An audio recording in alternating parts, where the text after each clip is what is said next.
Libro La praxis del ecofeminismo. Autoras María Mies y Vandana Shiva. Biotecnología, consumo y reproducción. Icaria Antracit. Mujeres, voces y propuestas. Este libro ha sido publicado mediante ayuda del Instituto de la Mujer. Parte 1. El ecofeminismo frente a la biotecnología como nuevo campo de inversión. Capítulo 1. El saber propio de las mujeres y la conservación de la biodiversidad. Vandana Shiva. Hay momentos en la vida en que la cuestión de saber si uno puede pensar de otra manera de cómo piensa y percibir de otra manera de cómo percibe es indispensable para continuar mirando y reflexionando. Michel Foucault. El género y la diversidad están vinculados en muchos aspectos. La construcción de las mujeres como el, entre comillas, segundo sexo está asociada a la misma incapacidad para aceptar la diferencia que se encuentra en la base del paradigma del desarrollo que conduce al desplazamiento y a la aniquilación de la diversidad en el mundo biológico. El mundo patriarcal considera al hombre como la medida de todo valor y no admite la diversidad, sino solo la jerarquía. Trata a la mujer como desigual e inferior porque es diferente. No considera intrínsecamente valiosa la diversidad de la naturaleza en sí misma, sino que solo su explotación comercial en busca de un beneficio económico le confiere valor. El criterio del valor comercial reduce así la diversidad a la categoría de un problema, de una deficiencia. La destrucción de la diversidad y la creación de monocultivos se convierte en un imperativo para el patriarcado capitalista. La marginación de las mujeres y la destrucción de la biodiversidad son procesos que van unidos. La pérdida de la diversidad es el precio del modelo patriarcal del progreso, que presiona inexorablemente en favor de los monocultivos, la uniformidad y la homogeneidad. Hasta la conservación se ve afectada por esta lógica perversa del progreso. El desarrollo agrario continúa fomentando la supresión de la diversidad, mientras los mismos grupos de intereses de ámbito mundial que destruyen la biodiversidad instan al tercer mundo a que vele por su conservación. Esta separación entre la producción y el consumo, producción basada en la uniformidad, y la conservación que hace esfuerzos desesperados para mantener la diversidad, actúa en contra de la protección de la biodiversidad.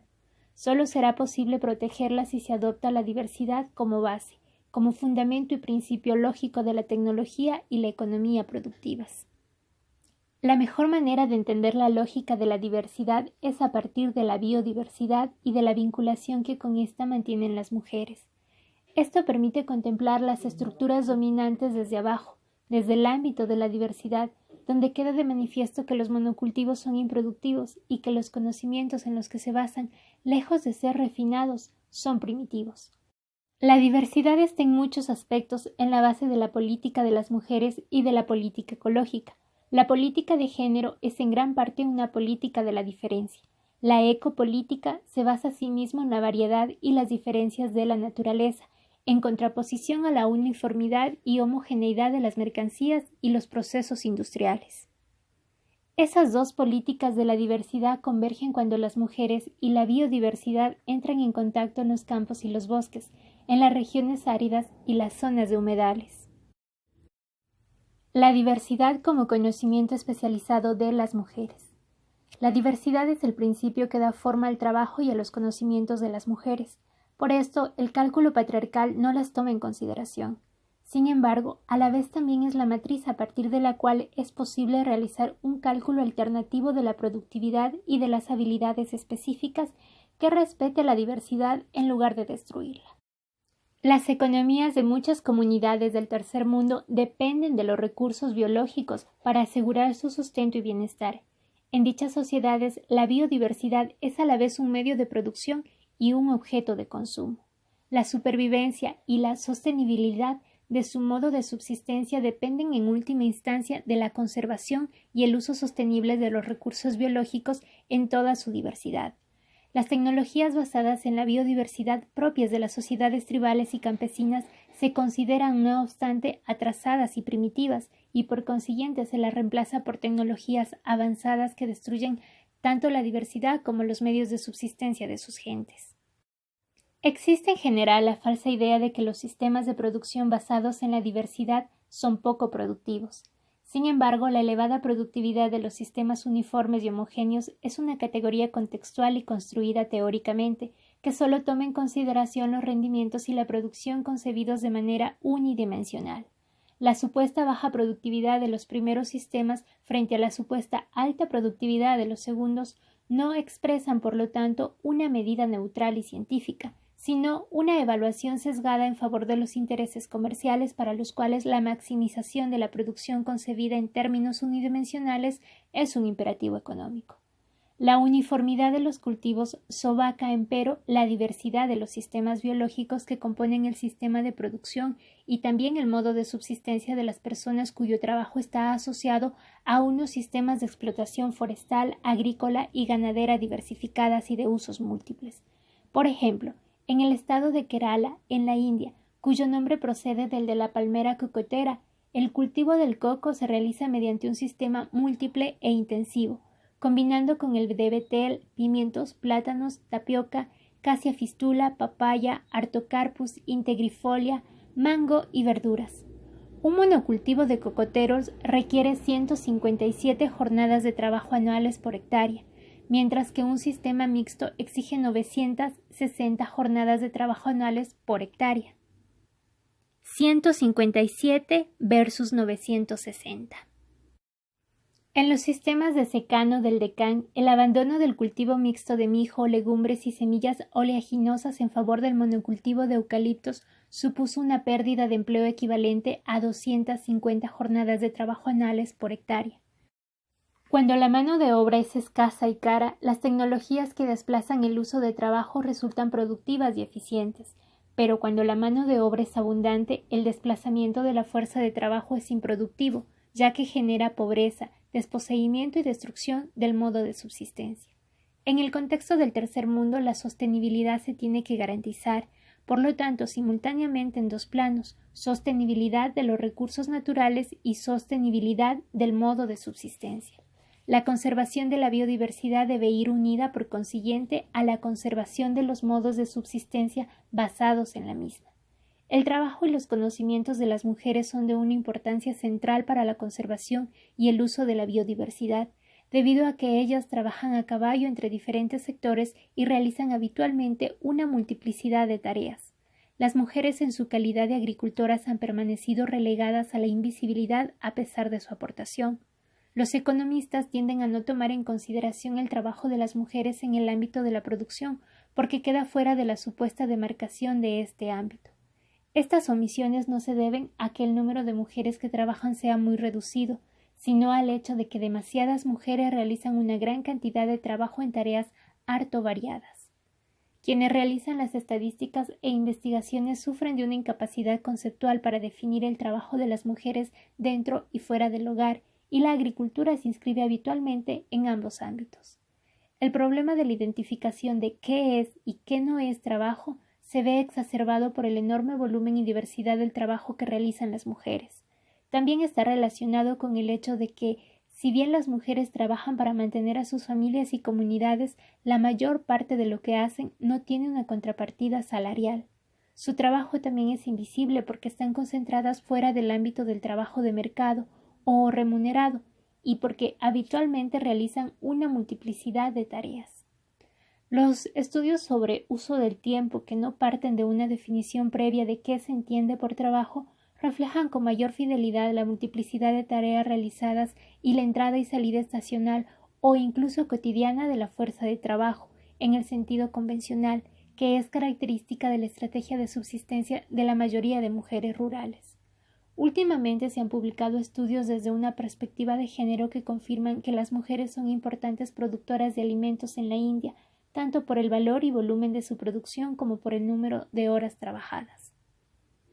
Las mujeres necesitan habilidades y conocimientos especiales para la producción y preparación de abonos. Tienen que poseer conocimientos sobre la preparación de las semillas, los requisitos para su germinación y la elección del suelo adecuado. La preparación de la semilla requiere habilidades de discriminación visual, una refinada coordinación motriz y sensibilidad para determinar los niveles de humedad y las condiciones meteorológicas. La siembra exige conocimientos sobre el ciclo estacional, la climatología, las necesidades de las plantas, las condiciones meteorológicas, los factores microclimáticos y los procedimientos para enriquecer los suelos. también requiere destreza y fuerza física. Para un cuidado adecuado de las plantas es necesario poseer información sobre las características de las enfermedades que pueden afectarlas, sobre la poda, el uso de estacas y soportes, sus requerimientos de agua, cultivo asociado, depredadores, secuencia de los cultivos, estaciones de crecimiento y mantenimiento del suelo. Tenacidad y paciencia, fuerza física y atención a las necesidades de las plantas son cualidades esenciales. La cosecha requiere adoptar decisiones basadas en la evaluación de las condiciones meteorológicas, la mano de obra necesaria y la calidad del producto, y exige conocimiento sobre su conservación y uso inmediato, al igual que sobre la propagación de las plantas. Los conocimientos de las mujeres han sido el puntal básico de la industria lechera autóctona. En las zonas rurales de la India, la industria de productos lácteos gestionada por las mujeres incorpora unas prácticas y una lógica bastante distintas a las que se enseñan en los centros de formación reglada del país, que corresponden en lo esencial a una ciencia importada de Europa y Norteamérica. Las mujeres han sido expertas en la crianza de animales de granja, no solo de vacas y búfalos, sino también de cerdos, gallinas, patos y cabras. Los conocimientos de las mujeres también tienen una importancia crucial en la silvicultura, en relación con el uso de la biomasa como combustible y abono. Los conocimientos sobre el valor nutritivo de las diferentes especies utilizadas como forraje, el valor calórico de los diferentes tipos de leña y los productos y especies de uso alimentario son esenciales para una silvicultura asociada a la agricultura, en la que trabajan predominantemente mujeres. En la agricultura con un bajo nivel de insumos, el trabajo de las mujeres transfiere a los campos el poder fertilizante de los árboles de los bosques o los huertos, ya sea directamente o por mediación de los animales.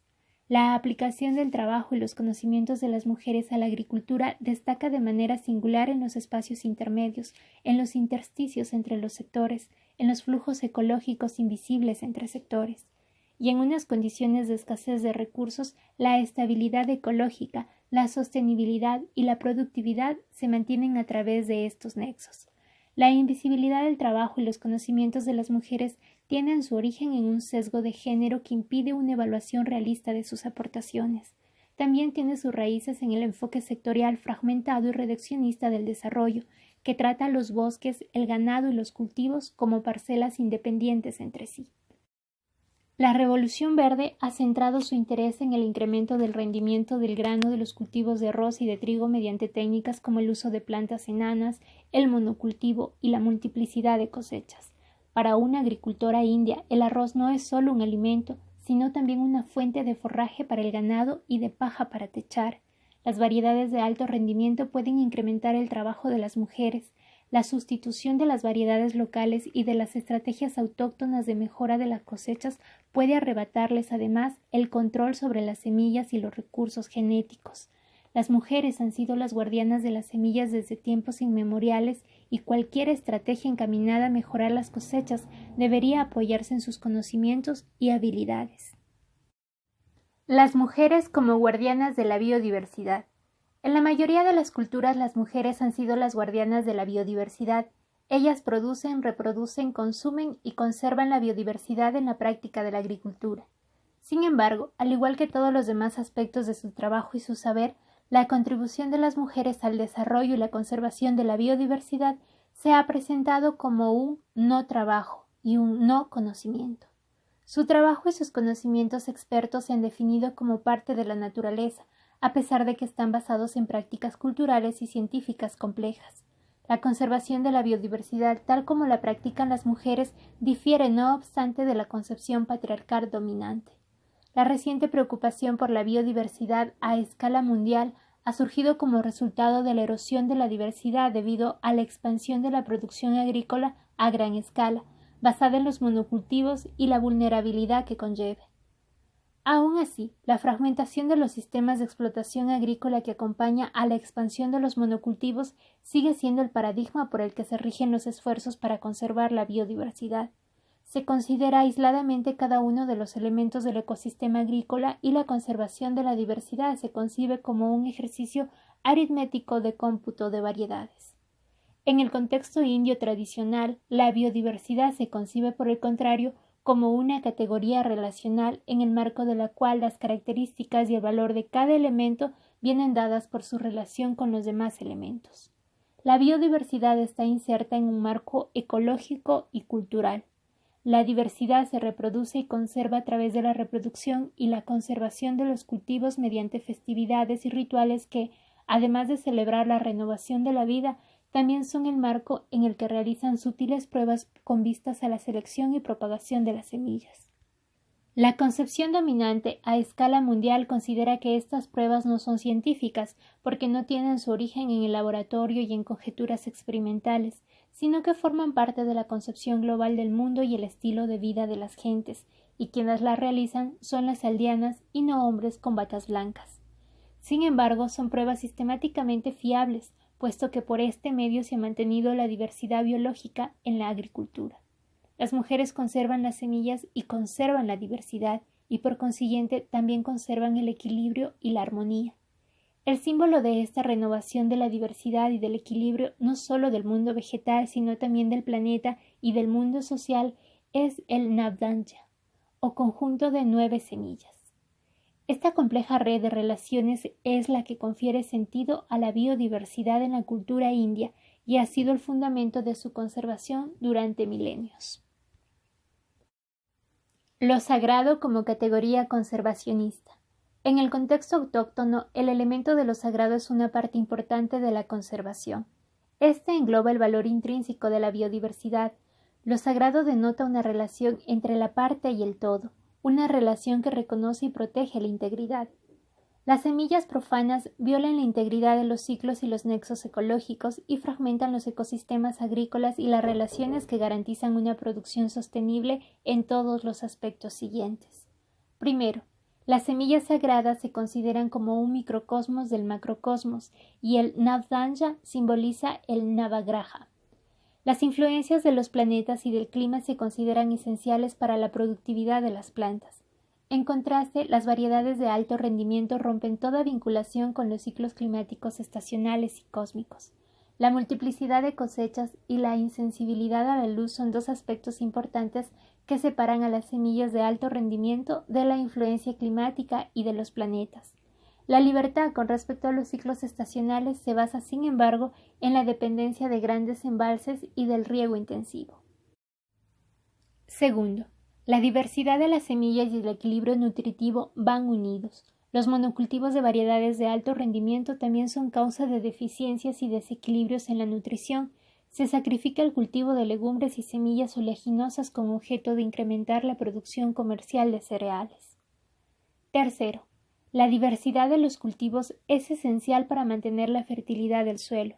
Los monocultivos abonados con fertilizantes químicos destruyen las bases de la fertilidad del suelo, mientras que la biodiversidad la fortalece. Las variedades enanas no producen paja que permita restituir materia orgánica al suelo. Los productos químicos matan la fauna y la flora que lo habitan. Cuarto, la biodiversidad también es esencial para la sostenibilidad de las unidades agrícolas de autosubsistencia, donde las productoras y productores también son consumidoras y consumidores. Como resultado de los monocultivos de variedades de alto rendimiento, un mayor número de agricultoras y agricultores se ven obligados a consumir semillas adquiridas comercialmente, con la consiguiente dependencia, incremento de los costes de producción y disminución del acceso a alimentos obtenidos localmente. Quinto, por último, las semillas adquiridas comercialmente desplazan a las mujeres de la toma de decisiones y de su condición de guardianas de las semillas y las transforman en mano de obra no cualificada. En Karnataka, los principales cultivos asociados a los cereales reciben el nombre de Akadi y las mujeres toman todas las decisiones en relación con los mismos. En palabras de una mujer Lambani, ¿qué saben ellos, los hombres, sobre los Akadi? Lo único que saben hacer es arar, besaya. Fin de la cita. Las semillas tradicionales se han conservado a lo largo de las generaciones gracias a la participación de las mujeres en el cultivo de los Akadi. Una mujer declaró: son las semillas que yo cultivo y que cultivaba mi madre en mi familia de nacimiento, son las semillas que cultivan las hijas. Fin de la cita. ¿Qué podemos aprender de la práctica cotidiana de las mujeres en las comunidades agrícolas en el contexto de la conservación y la renovación de la biodiversidad? En primer lugar, el significado de la biodiversidad tal como aparece representado en el Navdanya indica que se trata de una categoría relacional y no reduccionista, de un concepto contextual y no atomizado. La conservación de la biodiversidad implica, por lo tanto, la conservación de la relación que genere el equilibrio y la armonía. La biodiversidad no se puede conservar de manera fragmentada, salvo para cubrir la demanda de materias primas y como tal no puede servir de base para sustentar la vitalidad de los ecosistemas vivos y las culturas vivas. En segundo lugar, la conservación de su carácter relacional implica una concepción de su carácter sagrado e inviolable. El concepto del carácter sagrado y diverso de las semillas está enraizado en una concepción del mundo totalmente distinta de la que considera la semilla solo como una mercancía, cuyo único valor reside en el beneficio económico que reporta.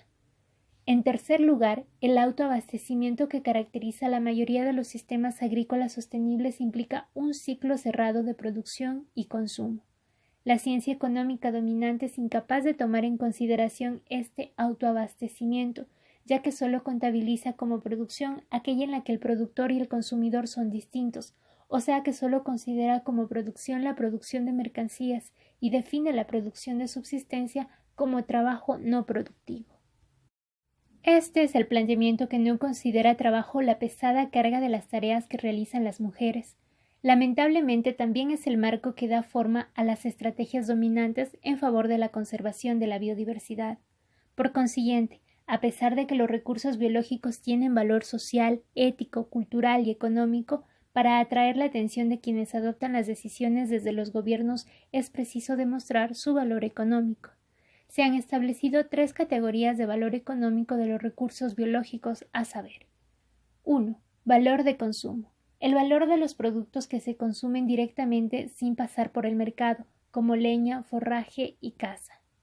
2. Valor productivo. El valor de los productos que se explotan comercialmente. Y 3. Valor de uso no asociado al consumo. El valor indirecto de las funciones del ecosistema, como la protección de los acuíferos, la fotosíntesis, la regulación del clima y la producción del mantillo. De este modo se ha construido un interesante marco de valores que predetermina el análisis y las opiniones. Cuando se considera que las gentes pobres del tercer mundo que obtienen sus medios de subsistencia directamente de la naturaleza solo consumen, mientras que los intereses comerciales son los únicos productores, ello permite llegar con toda naturalidad a la conclusión de que el tercer mundo es responsable de la destrucción de su riqueza biológica y solo el norte está capacitado para conservarla. Las divisiones construidas ideológicamente entre consumo, producción y conservación encubren la economía política de los procesos que están en la base de la destrucción de la diversidad biológica. En particular, este planteamiento transforma a las mujeres productoras y conservadoras del valor de la biodiversidad en meras consumidoras. En vez de establecer programas de conservación basados en su cultura, valores, habilidades, conocimientos y sabiduría, las estrategias de conservación dominantes destruyen estas capacidades y crean así condiciones que favorecen la erosión de la biodiversidad, que constituye la base de unos modos de subsistencia y unos sistemas de producción sostenibles. Desde la perspectiva de la concepción del mundo dominante, la diversidad se considera como un factor numérico y aritmético, no ecológico. Se asocia con la variedad aritmética y no con la simbiosis y la complejidad relacionales. La biodiversidad se define habitualmente como el grado de variedad de la naturaleza, incluido el número y frecuencia de los ecosistemas, especies y genes dentro de un conjunto dado. Por el contrario, las culturas y las economías que han practicado la diversidad conciben la biodiversidad como una red de relaciones que garantice el equilibrio y la sostenibilidad. A gran escala esto incluye una relación entre los planetas y las especies vegetales, entre la armonía cósmica y la armonía agrícola, tal como se expresa en el Navdanya. En un plano más terrenal, la diversidad y las interrelaciones caracterizan a todos los sistemas agrícolas sostenibles. En este contexto, la biodiversidad implica una coexistencia y una interdependencia entre los árboles, los cultivos y el ganado, que mantienen los ciclos de fertilidad a través de los flujos de la biomasa. El trabajo y los conocimientos de las mujeres se concentran en estos espacios intermedios, invisibles. Además, en los sistemas de cultivo rotatorio y mixto se establecen relaciones ecológicas entre los diversos cultivos, las cuales mantienen el equilibrio ecológico a través de una multiplicidad de funciones. Las combinaciones de cereales y leguminosas crean un equilibrio de nutrientes a través del ciclo del nitrógeno.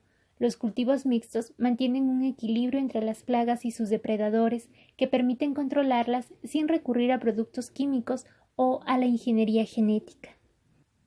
Las combinaciones diversificadas mantienen asimismo el ciclo del agua y conservan la humedad y la fertilidad del suelo. Esta concepción y esta práctica de la biodiversidad con abundante contenido ecológico se han mantenido durante milenios en las pequeñas explotaciones agrícolas de la India y han proporcionado alimentos y nutrientes respetando los principios de la sostenibilidad y la justicia. La biotecnología y la destrucción de la biodiversidad. La relación de las mujeres del tercer mundo con la biodiversidad difiere en varios aspectos esenciales de la que mantienen los hombres de empresa. Las mujeres producen por medio de la biodiversidad, mientras que los científicos al servicio de las grandes empresas producen por medio de la uniformidad. La biodiversidad posee un valor intrínseco para las agricultoras. Para las empresas multinacionales dedicadas a la comercialización de semillas y productos agrarios, la biodiversidad solo posee valor como materia prima para la industria biotecnológica. Para las agricultoras, el valor esencial de las semillas reside en la continuidad de la vida. Para las empresas multinacionales, el valor de la semilla radica en la discontinuidad de su vida. Las empresas dedicadas a la comercialización de semillas producen deliberadamente semillas que no puedan engendrar futuras generaciones, con lo cual las agricultoras dejan de ser las guardianas de las semillas para convertirse en consumidoras de semillas. Las semillas híbridas están protegidas por una patente biológica, dado que sus frutos no pueden ser utilizados como semillas y las agricultoras y agricultores tienen que volver a comprarlas cada año a las empresas comercializadoras. Cuando los agricultores y agricultoras no usan variedades híbridas que les obliguen a acudir al mercado, se recurre a patentes registradas y a los derechos de propiedad intelectual para impedirles conservar y utilizar las semillas. Las patentes sobre las semillas significan que las grandes empresas las tratan como si fuesen creación suya. Las patentes vedan a otros la posibilidad de fabricar el producto patentado, por lo tanto las semillas patentadas no se pueden utilizar para producir nuevas semillas. Es preciso pagar un derecho de licencia a la compañía que ha registrado la patente. La pretensión de los científicos al servicio de las grandes empresas que se atribuyen la creación de unas formas de vida es totalmente injustificada. En realidad lo que hacen es interrumpir el flujo vital de la creación. También es injustificada porque la naturaleza y las agricultoras y agricultores del tercer mundo son quienes han creado las semillas que las grandes empresas intentan apropiarse como innovaciones propias y de su propiedad privada. Las patentes sobre las semillas constituyen, por lo tanto, una forma de piratería del siglo XXI que despoja a las campesinas del tercer mundo de su legado común y su custodia, en un acto de saqueo de las grandes empresas multinacionales con la ayuda de instituciones de ámbito mundial, como el GATT. Las patentes y la biotecnología contribuyen a un doble expolio. Despojan de la biodiversidad a las productoras y productores del tercer mundo y privan de unos alimentos sanos y sin riesgos a las consumidoras y consumidores de todo el mundo. La ingeniería genética se ofrece como una tecnología verde a escala mundial. El presidente Bush decretó en mayo de 1992 que los alimentos genéticamente modificados debían considerarse alimentos naturales y por lo tanto seguros. Pero la ingeniería genética no es natural ni segura. El organismo competente en materia de alimentos y medicamentos de Estados Unidos, la Food and Drug Administration, difundió hace poco una lista de riesgos asociados a los alimentos genéticamente modificados. Pueden incorporar nuevos productos tóxicos. Su calidad nutritiva puede ser más baja. La adición de nuevas sustancias puede alterar de manera significativa la composición de los alimentos. Pueden incorporar a la alimentación nuevas proteínas que causen reacciones alérgicas. La presencia de genes resistentes a los antibióticos puede reducir la eficacia de algunos de estos frente a las enfermedades humanas y de los animales domésticos. La supresión de genes puede tener efectos secundarios nocivos. La ingeniería genética puede producir una impresión de falso frescor. Los cultivos de alimentos genéticamente modificados pueden tener efectos nocivos para las especies salvajes y modificar los hábitats. Cuando nos invitan a que confiemos en los alimentos genéticamente modificados, nos están pidiendo que confiemos en las mismas empresas que añadieron pesticidas a nuestros alimentos. Monsanto, que ahora se presenta como una empresa verde, nos decía que sin productos químicos muchos millones más de personas pasarían hambre. Ahora, después de que el accidente de Bhopal modificara la imagen de estos venenos, Monsanto, Sivageji, DuPont, Easy y Dow nos dicen que desean ofrecernos productos verdes. Sin embargo, como declaró hace poco Jan Kloppenberg, ahora que se las ha identificado como lobos, los semióticos industriales pretenden redefinirse como corderos y además corderos verdes.